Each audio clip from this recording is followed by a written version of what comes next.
ocorreu dentro da sala de aula. Uma lâmpada caiu há cerca de 10 minutos em cima de uma professora e dos alunos. Vamos conversar com... Vamos conversar com alguns alunos. Fala de uma opinião. Estava aqui mais uma vez, estudando aqui com meu parceiro filho. E é feito um negócio escuro. Parece que ele disse a mesma verdade. Eles estavam estudando tranquilamente como bons alunos.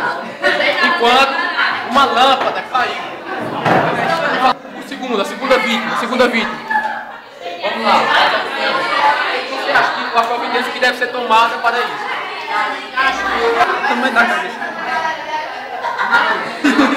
Agora não tá voando lá em cima, entendeu? Aqui eu tinha, velho. Vai cair tudo, vai cair cadeira, vai cair. Da hora, velho. Da hora. Isso aqui vai ficar assim, não. Parece que a causa foi os alunos do primeiro ano que pularam lá em cima das carreiras e derrubaram uma lâmpada. O fato é, o diretor não está. O que vamos fazer? O que a gente fazer, velho? Conscientizar as pessoas lá em cima e tal. Para que não pulem lá em cima, porque senão vai cair. Bem, este é o jornal Estadual Notícias.